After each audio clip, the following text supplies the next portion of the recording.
અદ્યતન સુવિધાઓથી સજ્જ રંગૂન જનરલ હોસ્પિટલ, ઉપરોક્ત હોસ્પિટલમાં ઉપલબ્ધ સુવિધાઓ. બાળકો માટેનો ખાસ ઓપીડી વિભાગ, કાંગારૂ મધરકેર વિભાગ, સ્પેશિયલ રૂમની સુવિધા, પીઆઈસીયુ, નવજાત શિશુ સઘન સારવાર કેન્દ્ર, એનઆઈસીયુ, નાસ આપવાની સુવિધા, નેબ્યુલાઇઝેશન, ઓક્સિજનના બોટલ તથા કોન્સન્ટ્રેટરની સુવિધા, નોર્મલ તથા સિઝેરિયન પ્રસૂતિ, પીડા રહિત પ્રસૂતિ, ગર્ભાશયનું ઓપરેશન, ટાંકાવાળું તેમજ ટાંકા વગરનું, સોનોગ્રાફી, વંધ્યત્વ નિવારણ દરેક પ્રકારની તબીબી સેવાઓ નિષ્ણાત તબીબો દ્વારા પ્રદાન કરવામાં આવે છે. સરનામું: રહાડપોર ગામ પાસે, તાલુકો, જિલ્લો ભરૂચ. 15 વર્ષથી પાલેજમાં જૂના અને જાણીતા computer, laptop, CCTV camera service, printer repairing તેમજ નવા અને જૂના કોમ્પ્યુટર લે વેચ કરનાર.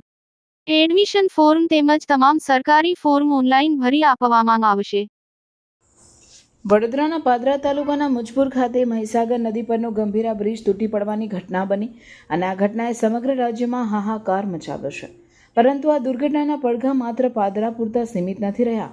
આ ઘટના બનતાની સાથે જ ભરૂચ જિલ્લાના જંબુસર અને આમોદને જોડતા ઢાઢર બ્રિજ પરથી પસાર થતા હજારો લોકોમાં ભારે આક્રોશ અને ભયનો માહોલ જોવા મળી રહ્યો છે.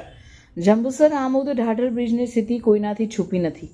આશ્ચર્યની વાત તો એ છે કે જ્યારે જાહેર જનતા દ્વારા બ્રિજનું યોગ્ય સમારકામ કરવા માટે રજૂઆતો કરવામાં આવે છે, શું કોઈ મોટી જાનહાનિ થશે ત્યારે જ તંત્રની આંખો ખુલશે એવી ચર્ચાઓએ જોર પકડ્યું છે. સ્થાનિક તંત્ર અને સરકાર તાત્કાલિક આ બાબતે ગંભીરતા દાખવે અને જંબુસર આમોદ ઢાઢર બ્રિજનું સંપૂર્ણ અને યોગ્ય સમારકામ કરાવે તેવી અમારી અપીલ છે.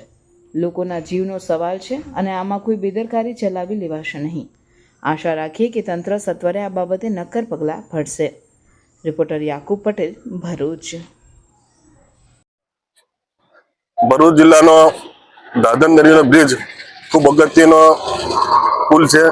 ત્યાંથી સૌરાષ્ટ્રથી સુરત જતા સુધીનો અગત્યનો રસ્તો છે. અમારા તાલુકાના પ્રતિનિધિઓએ અનેકવાર રજૂઆત કરી છે. આમોદ તાલુકાનું પ્રતિબંધક કોંગ્રેસનું એમના પ્રમુખ દ્વારા આંદોલન કરવામાં આવેલા છે.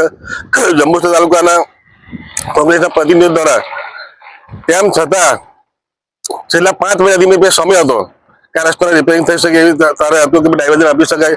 હાલમાં ડાયવર્ઝન આપવા માટે પણ કોઈ અત્યારે કે અમે આનું ટેન્ડર પાડવા પર કાલે ટેન્ડર પાડવાનું છે. હું ધારાસભ્ય હતો ત્યારે પણ એની દરખાસ્ત તૈયાર થયેલી હતી. ત્યારે સરકારનું બજેટ ન હતું. ત્યારે પણ અમે રજૂઆત કરી કે આ રસ્તો બની ટકે બને, દાદરપુર તૂટે, કેટલાક લોકોનો જાન ના જાય. આજે જે અત્યાર સવારમાં ઘટના બની છે મહીસાગર પર, એ બ્રિજની અંદર કેટલાક લોકોને ત્યાં જાન ગયેલા છે. સત્તાવાર માહિતી નથી, પણ 3 થી 5 લોકો ત્યાં જાન ગયેલા છે.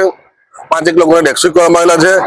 આ નદીમાં તો એટલા બધા મગરો છે કે કોઈનો જીવ બચતો હોય તો એના મગરો જ પેલા થઈ જાય સ્થિતિ છે. એટલે સરકારને અમારી વિનંતી છે, અમે કોઈ સસ્તી લોકપ્રિયતા કરવા માટે નથી આવ્યા. સરકારનું ધ્યાન દોરવા માટે આવેલા છે. તમે ઊંઘતા હોય તો જાગો. કેટલા લોકોનો જાન ના જાય, ભારે વાહનો બંધ કરાવે, કરે. ખૂબ ભારે વાહનો જાય. ભવિષ્યની અંદર આ રસ્તાની જે મહીસાગરમાં એવી સ્થિતિ ના થાય એટલા માટે તમારું ધ્યાન દોરું. હાલમાં આપણે જંબુસર અને આમોદને જોડતો મહત્ત્વનો જે પુલ કહેવાય, ઢાઢરનો પુલ, છેલ્લા ઘણા સમયથી ખૂબ જર્જરિત હાલતમાં છે. અવારનવાર અમે તંત્રને પણ અનેક રજૂઆત પણ કરેલી છે. અહીંયા ખૂબ મોટા ખાડા પણ પડી ગયેલા છે. આજે તમે સૌ જાણો છો કે આપણા ગુજરાત રાજ્યમાં જે મુજપુરનો બ્રિજ તૂટી ગયો છે ને જેમાં માનહાનિ થઈ છે, અમુકને નુકસાન પણ થયું છે, મૃત્યુ પણ પામ્યા છે. તો આ તંત્રને અમે કહેવા માગીએ છીએ કે અવારનવાર અમે આ બ્રિજની પણ રજૂઆત કરી છે. અમે કોઈ સસ્તી લોક પ્રસિદ્ધિની વાત નથી કરતા, પણ આજે અમે તમને હાથ જોડીને વિનંતી કરીએ છીએ કે આ પુલની પણ ચકાસણી કરવામાં આવે, તેમજ હાલના પૂરતા આની પર અતિ ભારે વાહનો બંધ કરવામાં આવે, જેથી કોઈ મોટી દુર્ઘટના બને નહીં. શું કહેવા માંગો છો? હવે સાહેબ આમાં એવું છે, જો કે અમે હમણાં મુજપુર ચોકડી છે ને ત્યાં આગળ પોલીસ બંદોબસ્તને એવું જોયું. આ એ લોકો કંઈક છે, અમારા મોબાઈલમાં બી આવ્યું કે આ પેલો આપણો મુજપરનો જે ગંભીરાવાળો બ્રિજ છે ને તૂટી ગયો, પડ્યો. આ વચ્ચે એના પહેલાં હું એ જ રસ્તાથી એક વખત અઠવાડિયા પહેલાં ગયેલો. તે બી બધું આવું આ જે આપણો મુજપર જંબુસરની આગળનો જે આમોદવાળો ઢાઢરનો બ્રિજ છે આવી જ દશા હતી, બરાબર. તે ઘડીએ બી એવું હતું. અત્યાર લગીને તંત્ર કોઈ ધ્યાન ના આપ્યું, બરાબર. આ પહેલેથી પરિસ્થિતિ ખરાબ હતી, એ પડું હતું, પણ આપણું ગવર્મેન્ટ લાગે કોઈ પડે ને મરે એની જ વાત જોઈને બેઠા હતા કે આ થાય પછી આપણે નવો બનાવીએ, મરવા દો એકાદ બે જણને પછી જોઈએ એમ. એટલે અત્યારે લગીને આ બ્રિજનું બી કામ છે, જંબુસરા બ્રિજ છે આપણો, અમારે રૂટીન જવાનું હોય છે, દહેજ નોકરી છે એટલે જઈએ એટલે રોજ જોઈએ કે અત્યારે જોઈએ તો અત્યારે ડર લાગે સારું કે બ્રિજ પર ગાડી ચલાવી કે ના ચલાવી, કેમ કે સરકાર ખબર નહીં કોની વાત જોઈને બેઠી. અહીંયા આગળ ડમ્બર પાથર્યો ત્યારે બધા ઘણા લોકો આવ્યા હતા, રાજકારણી નેતાઓ કે અમે બનાવ્યું, અને જ્યારે આ બ્રિજ આપણો છે જંબુસરથી વચ્ચે જે દહેજને ભરૂચ કનેક્ટ કરે છે એ બ્રિજ બી સેમ પોલ છે, બધી પોલ પડી ગઈ, જોવું હોય તમે જો બતાડે, અને એકદમ ખરાબ દશા છે. એટલે આપણી સરકારને એવી વિનંતી કે જે કોઈનું માનહાનિ કે જાનહાનિ ના થાય એ રીતના યોગ્ય કાર્યવાહી કરે, અને જે પ્રકારના વાહનો અહીંયાથી જાય છે આ જ વાહનો આપણે આગળ થઈને ગંભીરા બ્રિજ પર આ જ મોટા ભારવાહક વાહનો જાય છે. કે આ નદીમાં તો ચલો મહીસાગર નદીમાં તો મગરોનો એનો બી ત્રાસ ઓછો છે, આ નદીમાં તો કહેવાય મગરોનો બી ઘણો ત્રાસ છે. ને કોઈ સરકારને શું કહેવા માંગો? સરકારને એવું જ કે આ બધી જે પરિસ્થિતિ છે એને ધ્યાનમાં રાખીને બરાબર કાર્યવાહી કરે અને આનું બરાબર નિરાકરણ લાવે, ખાલી મોટી વાતો ના કરે. આપણે બીજા મોટા નેતાઓ કહે છે અમે આટલા કરોડોના મોટા રોડ બનાવીએ છીએ, બધા ખાલી વાતો જ છે, કશું છે નહીં.